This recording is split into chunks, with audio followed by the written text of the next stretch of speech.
Escucha Ágora al aire. Un programa realizado entre Ágora, Laboratorio Político y Comunicando Belén. Síguenos en nuestras redes sociales como @comunicando.belén y @agoralab. Bienvenidos a un nuevo episodio de Ágora al aire, una producción de la Escuela de Educación Ciudadana Ágora Laboratorio Político y el medio comunitario digital Comunicando Belén. Hoy nos encontramos con una invitada muy especial. Ella es Camila Gil, antropóloga de la Universidad de Antioquia, activista digital, experta en derechos humanos digitales y una apasionada por la movilización, tanto en redes, pero también de colectivos y de acción social. Cami, bienvenida a Ágora al aire. ¿Cómo estás? Cami, muchísimas gracias, muy bien. Aquí esperando la conversa, qué rico conversar, nos hemos encontrado en muchos espacios y qué chévere tener este espacio también. Gracias, Ami. Ella es la Ami Cami Gil, entonces la vamos a decir la Ami el resto del programa, con todo el respeto y el cariño del mundo. Ami, cuéntanos un poco de ti. ¿Quién es la Ami? La Ami es una mujer joven de 25 años que en algún momento de su vida como que le llegó una chispita, la chispita de la movilización. Más adelante les cuento cómo llegó, y desde eso se prendió tanto esa chispita que he sido una persona que siempre ama movilizarse, siempre estoy en espacios de participación, trabajando con juventudes. Últimamente llegaron los temas de tecnologías y lo digital, entonces todo lo que sea desde esos lugares me inspira un montón, siempre muy activa movilizándome. ¿Quién es Camila Gil? ¿De dónde nace ese amor por lo social y también por las comunicaciones y los medios y la activación social, la movilización? Bueno, yo vivía en Urrao cuando tenía como 15 años, que es el pueblo de Rigoberto Urán. Y resulta que en ese momento llegó un profe, un sociólogo y una psicóloga al pueblo. Y recuerdo que a unos jovencitos pues nos mandaron una carta que decía como: el mundo tiene todo lo necesario para transformar el mundo. Y yo dije como, ¿qué? ¿Cómo así? O sea, ¿por qué yo? Y en ese proceso formativo se llamaba como Cognesis, le puso el profe nos empezó a hablar de proyecto de vida, de la universidad, de lo social, de la investigación social. De hecho nos acompañó escribiendo un artículo científico. En esos momentos yo no entendía bien qué era, pero lo asumí. Y creo que en ese momento empezó todo ese interés por participar, por la movilización y por estos temas. En ese momento me interesaban mucho temas antropológicos, así fue como llegué a estudiar antropología. Y en este camino de la movilización me he encontrado con otras formas de... Ayer me preguntaban cómo podía definir mi trabajo y lo que hago sin decirlo explícitamente. Y pensando, yo lo definía como: soy una persona que usa la palabra. O sea, trabajo con la palabra, escribiendo, hablándole a muchas personas, conectando con muchas personas, y creo que eso ha hecho parte de ese proceso de lo que es Camila, y me dedico a eso. Entonces, en ese proceso de hacer uso de la palabra como herramienta, llegué a las redes sociales, llegué a las plataformas digitales y ahí me encuentro en estos momentos. ¿Qué es la antropología? Para nuestra audiencia. Pregunta compleja. No, pero la antropología en sí pues traduce literal como el estudio del ser humano. Entonces es como el estudio desde sus dinámicas comportamentales, cómo hablan, cómo interactúan, cómo crean estructuras sociales y cómo se relacionan entre sí. Pues así se puede reducir, pero tiene un montón de apellidos. Está la antropología lingüística, que analiza el lenguaje; la arqueología, que analiza el pasado; la antropología biológica, que es el cuerpo; y por ejemplo la antropología forense, que es por lo que la gente conoce mucho la antropología, que es el estudio de los huesitos. ¿Y cómo se relaciona la antropología con todo este mundo de las redes y todas esas cosas que pasan en las redes sociales tan locas? Bueno, hoy está pasando algo muy interesante, y es que la creación de las tecnologías y de lo digital está permeado por la forma en cómo interactuamos. O sea, interactuamos en redes sociales, muchas personas conocen sus parejas en redes sociales, sus amistades, permiten desarrollar su identidad. Hay muchos grupos y nichos donde la gente, no sé, si me gusta el K-pop, creo mi comunidad digital en TikTok o en otros espacios donde interactúo a partir de mis gustos y mis particularidades y mi identidad en general. La tecnología y lo digital está permeado por la cultura, al ser una construcción humana. Incluso cuando hablamos de inteligencia artificial o de, no sé, plataformas, apps como ChatGPT, pues también estamos hablando de cómo la gente interactúa con, que es como el problema más grande. Entonces creo que esa relación está entre interacciones humanas y sociales, creación de identidades y las tecnologías o digitales como mediación para. Qué interesante. Y tú nos contabas que había algo que te llevó precisamente a lo que es la movilización. ¿Qué fue ese algo? Bueno, en ese primer momento, ese proceso con el profe y con su esposa, pues el profe se llama Joan, la esposa que es psicóloga, Melissa, y ellos me dijeron como, no, ellos como que en ese momento yo hacía parte de mi cotidianidad religiosa. En ese momento eran testigos de Jehová y a mí nunca me habían hablado de la universidad, pues eso no se veía tampoco bien. Y pues aparte de eso, ni mi mamá ni mi papá habían estudiado en la universidad, entonces nadie me hablaba de eso. Los profes me empezaron a hablar de la universidad, de un proyecto de vida, y eso me caló tanto que yo dije como yo quiero hacer lo mismo por otras personas, y por eso también me dediqué a trabajar con personas jóvenes. Y yo siento que hay gente que está por ahí esperando que quizás alguien le diga, ve, vení, vos, que le envíen una carta, como ve, vení, vos tenés lo posible, la capacidad de transformar el mundo. Entonces esa para mí es mi principal chispa, y es hacer lo que alguien hizo conmigo, y es nada, confiar en mí y darme una posibilidad que suena muy simple, pero a veces todo es acompañamiento. Entonces eso es lo que me moviliza. Hay algo muy bonito y es que tú nos das posibilidades a través de tus redes. O sea, creo que cuando la gente dice influencer, hay como una mala prensa y todo el mundo se imagina, no, las bobadas del TikTok o de los Reels, pero tú nos traes información muy útil, nos has hablado de derechos humanos digitales, nos has hablado de derechos laborales, nos hablas de los derechos de las mujeres, de temas que deberíamos conocer y de una forma muy atractiva, muy interactiva, cómo creas esas posibilidades desde esos espacios. Sí, no, total, eso que vos decís me lo encuentro todo el tiempo. Justo en estos días estaba en un espacio de participación y había una persona mayor al lado y decía como esos influencers deberíamos de quitar las redes sociales de todos lados porque solo crean contenido basura, solo aburren, que no sé qué. Entonces creo que efectivamente hay una mirada muy conservadora y mostrificante, a mi manera de ver, de las redes sociales, pero no se dimensiona que está ese otro lugar de las personas que están creando contenido, hablando de derechos humanos digitales, hablando de temas como el aborto, por ejemplo, hablando de temas de derechos hacia las mujeres, y que hay muchas personas, sobre todo personas jóvenes, que están en medio de esos discursos, como, o sea, ven el video bailando, que no está mal, y luego quizás les sale el video de derechos humanos.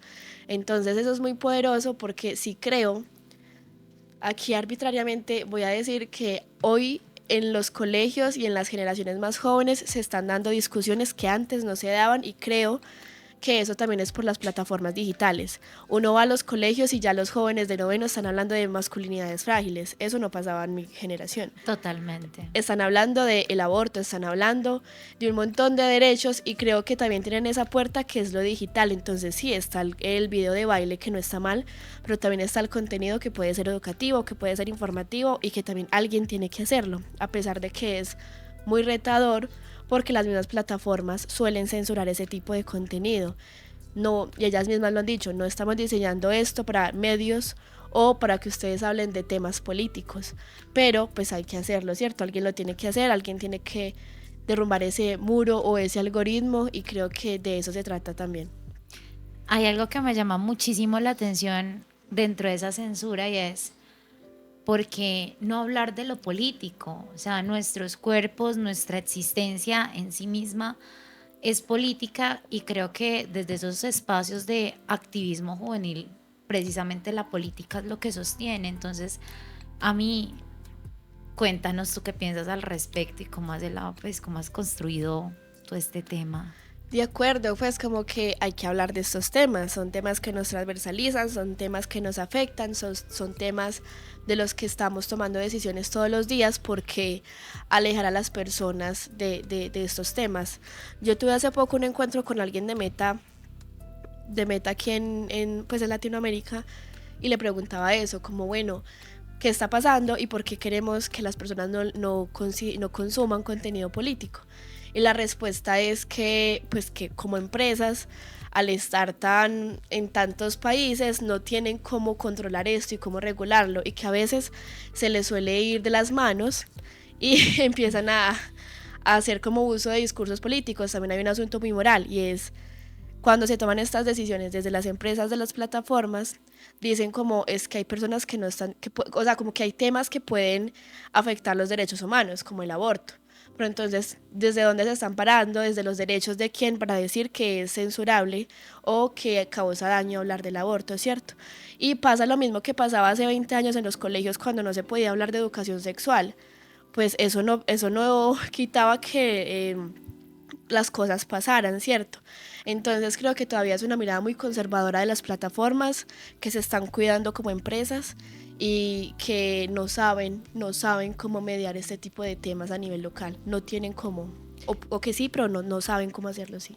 Pero creo que eso también es un reflejo de lo que pasa en el campo, digamos, no de la virtualidad, sino ya de la corporidad, porque lo virtual no deja de ser real, digamos, en algún momento, en algún sentido. ¿Qué pasa, por ejemplo, en esa exigencia de derechos, de nuevas formas dentro de las instituciones que ya tenemos establecidas? ¿Qué pasa con las organizaciones? ¿Qué pasa con las organizaciones también? Pues pasa algo, y es que pues tienen que seguir hablando de esto, tienen que diseñar estrategias para que puedan seguir teniendo alcance, pero que están siendo censuradas, punto. O sea, una organización que hoy no sepa hablar de los temas de los que habla cotidianamente, sin adecuarse a las redes sociales o sin hackear ese algoritmo, pues su discurso es como si muriera en redes sociales. Entonces, y claro, va a llegar gente a decir como es que no es el único lugar donde queremos incidir, pero es el lugar donde podemos acceder a un montón de personas, acceder no me gusta, donde podemos llegar a un montón de personas y que las personas puedan conocer a las organizaciones.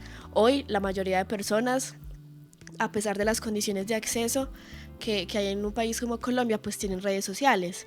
Necesitamos que esas personas puedan conocer estas organizaciones, y hoy las organizaciones tienen que adecuarse a ese algoritmo, pero la verdad no todas logran hacerlo muy bien, lastimosamente. No, hay muchísimos retos y por parte de las instituciones tradicionales, ¿cómo ha sido también el recibimiento, por ejemplo, de todas estas causas, de abrir esta posibilidad de conversar con los jóvenes, entendiendo que los jóvenes llegan con una visión mucho más abierta del mundo? Sí, yo creo que muchas se están quedando o se dan cuenta a las malas que tienen que hacer parte de. Entonces, por ejemplo, yo hice parte de un medio que se resistía mucho a lo digital, se resistía mucho a estos formatos, pero que su audiencia llegó a caer tanto que le tocó contratar a alguien, en ese caso fui yo, para diseñar una estrategia digital que fue TikTok en ese momento. Por más que les duela, por más que sientan que se deben de resistir, también entienden que deben de hacerlo porque si no su discurso queda a un lado, que tienen que adecuarse a lo digital. Y eso es un cambio de chip impresionante para las personas también. ¿Qué te lleva a las redes sociales? ¿Qué es lo que más te gusta de ellas? Me gustan las redes sociales por la posibilidad de alcance. Hay gente que utiliza la palabra de democratizar la información. Yo creo que todavía es complejo por temas de algoritmo, pero que sí hay una posibilidad de que la gente se tome la palabra y pueda decir cosas que en otros espacios no podían. Antes la información era en serio solo de los medios, punto. Hoy alguien puede coger un celular en su territorio y decir quiero contar esta historia, quiero denunciar esto. Entonces creo que sí hay una posibilidad de ampliar y de Diversificar. diversificar las voces, sí, sí. Cami, ¿cómo ha cambiado a Camila Gil, la AMI, las redes sociales? ¿O cómo se unen también? ¿Cómo se encuentran? No, un montón, porque pues cuando yo empecé, no, obviamente todavía sigo sin saber mucho, pero en ese momento no sabía nada. Entonces ha sido un espacio, uno, para construir como construir un lenguaje, una identidad a partir de eso, mejorar en formas en cómo le hablaba al público, como que entendía que tenía que adquirir herramientas para hacerlo y para, no sé, desarrollar esas habilidades. Y pues también se convirtieron en mi sustento de vida. Yo hoy también me sostengo por mis redes sociales, pero también está la posibilidad de dar en lo social, pues también aportar. Entonces yo hoy también trabajo con organizaciones ayudándoles en sus estrategias digitales o solo creando contenidos. Entonces también se ha convertido en una forma de llevar el activismo o la movilización o la defensa de los derechos humanos a esas plataformas, como unirlo también. ¿Qué les dirías a todos los niños, jóvenes que les apasiona este tema y que muchas veces lo único que tienen a mano son la resistencia de una generación que no entiende lo que está pasando y una oferta digamos casi que industrial que tampoco los llena como personas? Pues lo primero es que aprendan a domesticar el algoritmo, o sea, que entiendan que hay información que sí está, que sí pueden encontrar información sobre oportunidades, sobre becas, sobre cursos, sobre temas que les interesa, pero que tienen que comenzar a buscarlo y eso les va a comenzar a aparecer. O sea, así funciona, si tú buscas, lo más probable es que te aparezca. Entonces, primero, domesticar el algoritmo, entender que hay unos discursos de odio inmersos pues en la cotidianidad cualquiera, digital, presencial, y que hay que también empezar a trabajar a partir de eso, como no reproducirlos. Y lo otro es que hay que romper el formato. O sea, y si alguien te dice, no, es que no seas influencer, que no sé qué, pues como dejar ese sesgo a un lado y apropiarse de las redes sociales también, como dejar esos miedos también. ¿Cuál fue el miedo que más te costó romper al momento de lanzarte a vivir de las redes sociales? Creo que pensaba mucho en ese sesgo academicista que hay pues en las academias, universidades y en los procesos formativos, y es como que se minimiza absolutamente los procesos de comunicación alternativos o más que alternativos en redes sociales. Entonces me quedaba mucho en la cabeza como, bueno, sí, como ya no eres tan rigurosa, ya no eres tan académica, ya no eres tan investigadora, y todavía hay profes súper grandes o pues de mucha edad que me lo dicen, y, y creo que romper con eso fue muy complejo, pero pues ya lo asumí y dije, no tiene nada que ver, solo son formas diferentes de hacerlo y ya. Creo que ese fue algo que me quedaba mucho en la cabeza, pero que ya no. Genial. ¿Y cuál ha sido como ese reto más importante que tú hayas asumido dentro de las redes sociales que digan, bueno, por esto me pueden funar, pero yo creo en esto y hay que seguir? Pues hacer contenido sobre derechos humanos relacionados a las mujeres es muy complejo, porque creo que los mayores consumidores de contenido sobre de este tipo de derechos son como los que odian. Entonces, si tú subes un video sobre aborto, los que más van a aparecer a comentar son las personas que están en contra de. Entonces, creo que estos temas son muy retadores, porque es como si tuvieran una audiencia fija de odio. Hablas de mujeres y hay una audiencia fija de odio, literal. Hay una audiencia muy fiel, pero odia. Entonces creo que eso es muy difícil, porque manejan unos discursos sumamente complejos que todavía no me caben en la cabeza porque la gente decide odiar tanto. Pero pues también hay que hacerlo, hay que romper esa barrera y hacerles saber que vamos a seguir hablando de derechos, sobre todo cuando se relacionan a mujeres. ¿Qué es lo más retador, pero también lo más bonito de construir una comunidad? Lo retador, creo que la constancia, porque pues una tiene sus trabajos, tiene sus obligaciones, sus proyectos. Nosotras que nos gusta participar en otras cosas, sacamos de nuestros tiempos también para ir a una conferencia, a un taller, a cosas así. Y después de todas esas obligaciones, decir, me voy a dedicar a mis redes sociales, pues es muy complejo, es una dedicación de tiempo sumamente compleja, y si tú quieres crecer en redes, tú tienes que subir muy constante. Y pues no es lo mismo hacer un video, porque muchas personas crecen rápido, pero porque hacen videos de 11 segundos, 10 segundos graciosos. pero cuando hacemos este tipo de contenido hay que sentarse, hay que crear un guión, hay que pensarse el tema, hay que investigar bien porque pues te puedes equivocar como cualquier persona, pero esa no es la idea también por la delicadeza de los temas. Entonces es una inversión de tiempo en creación y en sostener muy compleja. Y la otra era como lo bueno. Sí, que es lo bueno de tener una comunidad. Lo bueno de tener una comunidad es que una ya tiene gente a la que le puede decir cosas. Entonces como que si cojo el celu y digo algo, pues sé que voy a tener personas para conversar sobre cierto tema, una audiencia, cierto, gente que le interesa este tipo de cosas y que da alivio saber que hay gente a la que, bueno, sí le interesa lo social y que están buscando quien les hable de lo social. Entonces creo que eso es gratificante también. ¿Hay algo que tú digas me ha impactado o me ha llevado a participar de procesos súper poderosos que en algún momento no llegué a correlacionarlos con este ejercicio de las redes sociales? Como algo de lo que era lejana, pero hoy soy cercana, como Sí, sí, algo que tú digas, yo tracé un camino con las redes sociales, pero nunca pensé que podía conectar con este punto y es maravilloso. Pues cuando yo empecé con las redes sociales nunca pensé que iba a hablar de derechos humanos digitales. Y hoy pues hago parte de un proyecto donde estoy investigando sobre derechos humanos digitales y que la puerta fue esa experiencia en redes, esa experiencia en creación de contenido y creo que nunca lo vi así.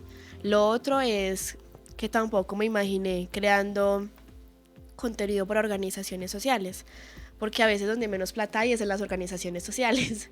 Entonces como que pudiera vivir también de ese apoyo de la creación de contenido, pero enfocado a organizaciones sociales, a temas que me interesan, pues tampoco lo vi venir. Y lo otro, creo que no sé, siento que la vida me ha llevado a lo político sin que yo quiera ser parte de lo político.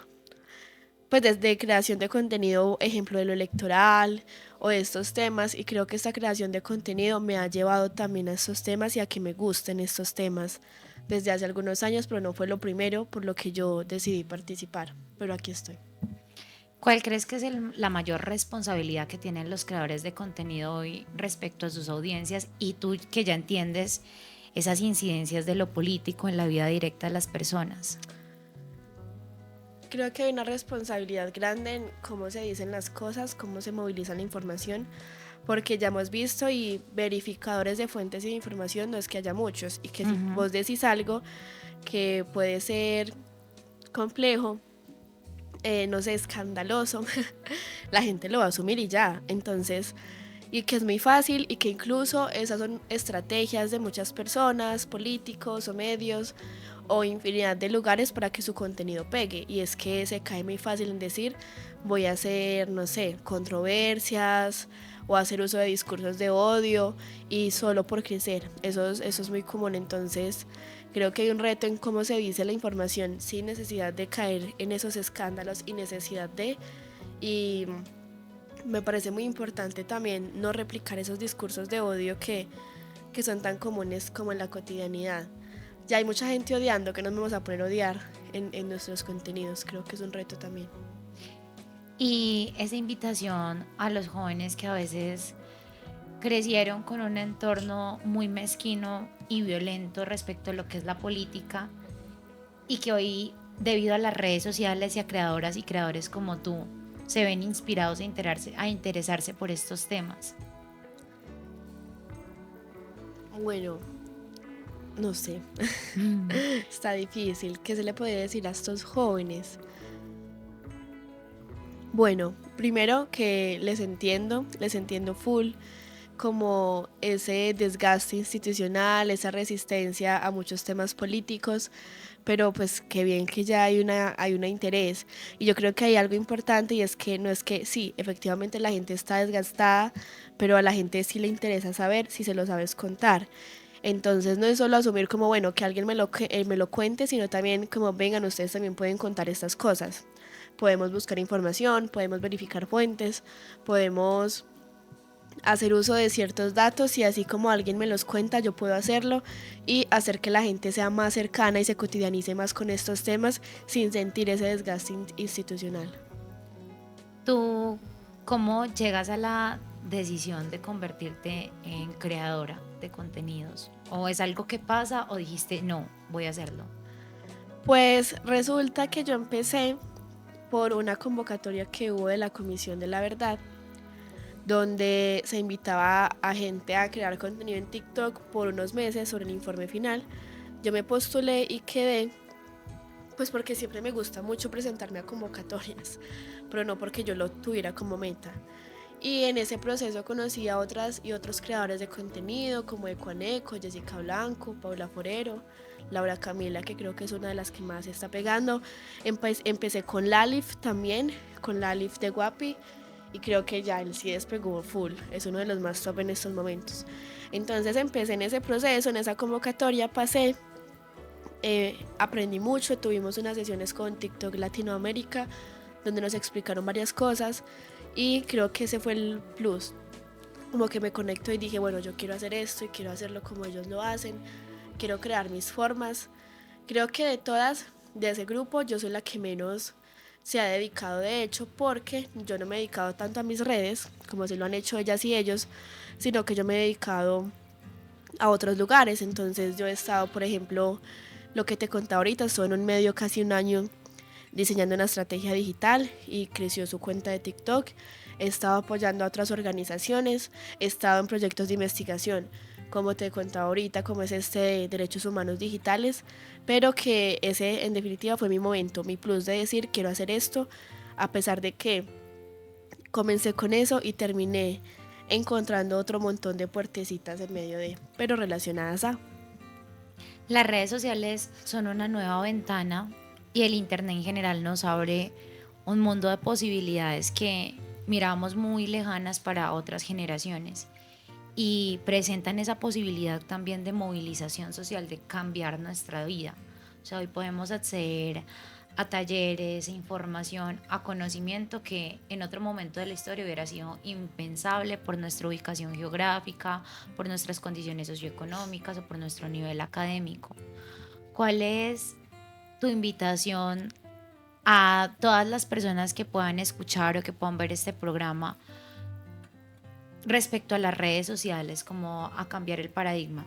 ¿Cuál sería como esa invitación a buscarle algo, un sentido muy provechoso a esto y esa posibilidad que nos presentan también? Que comience, yo le diría a las personas que comiencen a lo que decía ahora, que es domesticar el algoritmo, y es, venga, busquemos ese tipo de información porque si está en redes. No nos quedemos en la primera pestañita de Google, sino que vayamos a TikTok, vayamos a Instagram, vayamos a otras plataformas, busquemos videos porque hay gente creando contenido solo con esa información. Entonces, talleres sobre este tema, seguro alguien va a estar hablando de eso. O pedagogía sobre este tema, alguien va a estar hablando de eso. Entonces, como que puedan buscarlo porque sí existe, y que también tengan ese filtro de búsqueda de información, porque así como hay mucha información educativa que pueden encontrar si buscan, es también que se encuentra de todo. Me parece muy charro porque llega esto de lo tecnológico y de lo digital, y la gente cree que hay otro nivel de, yo qué sé, de sociedad, pero cuando uno ve en TikTok, los temas que más pegan son los como los esotéricos, los Sí. mágicos, la brujería. Entonces, bruja atrapada en yo no sé dónde. Entonces, creo que es importante que, así como vemos ese contenido, uno, aprender a ver las fuentes, aprender a revisar, aprender a identificar la desinformación, que es el reto más grande que tenemos hoy, y que podamos domesticar el algoritmo. En serio, eso suena raro, pero es, venga, busquemos y definamos y salgámonos de nuestros filtros burbuja, porque estamos en una burbuja de contenido con una información muy específica, pero no estamos saliéndonos de eso. Que tenemos una posición política, intentemos buscar personas o creadores de contenido o información sobre la otra mirada.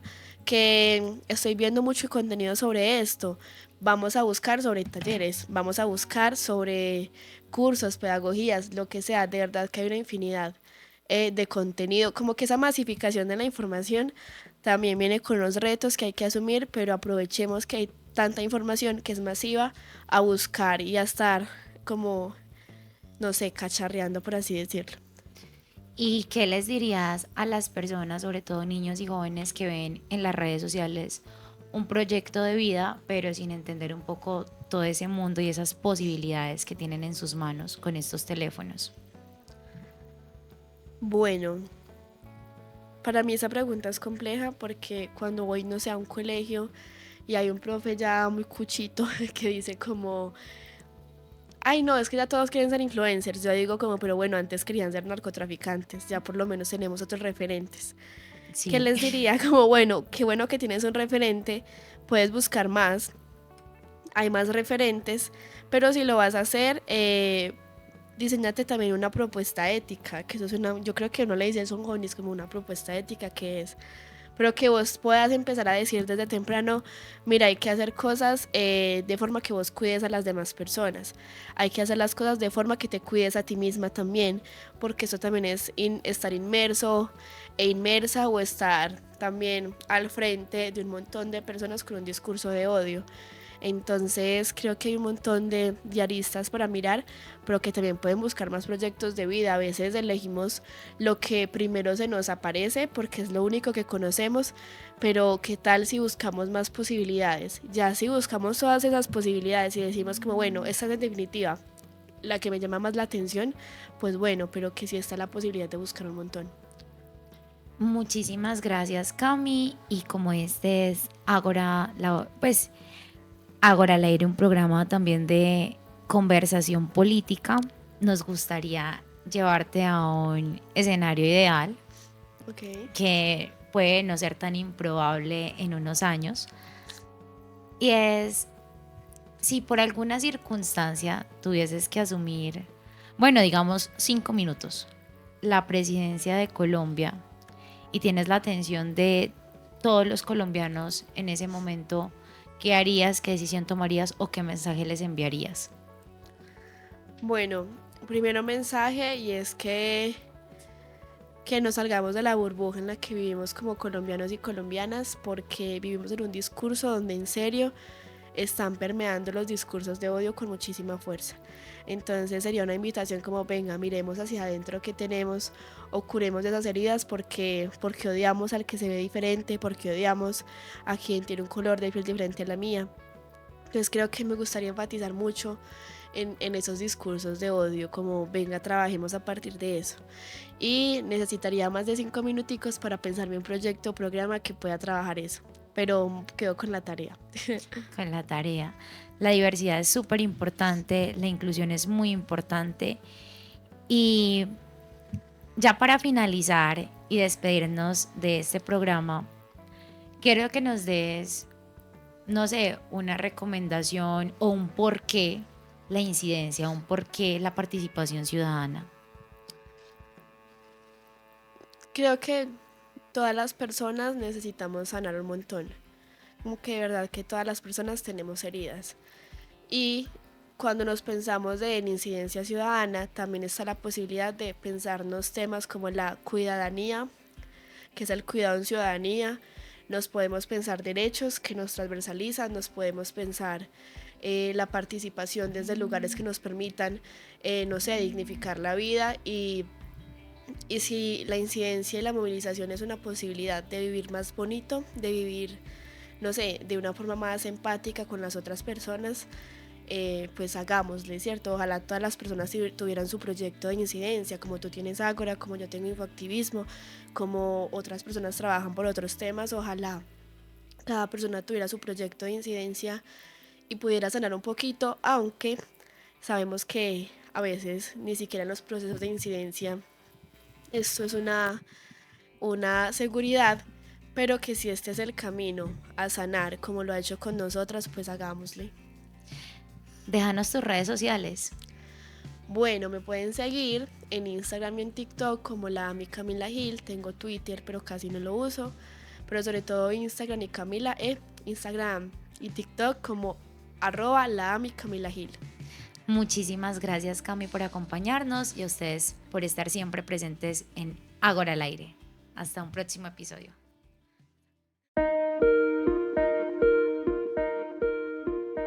Somos Ágora, Laboratorio Político y el medio comunitario digital Comunicando Belén. Recuerda seguirnos en nuestras redes sociales como @comunicando.belén y @agoralab. Conéctate a nuestras transmisiones en vivo Todos los martes a las 7 de la noche en el Facebook Live de Comunicando Belén. y recuerda seguirnos en nuestro canal de Spotify como Ágora al Aire.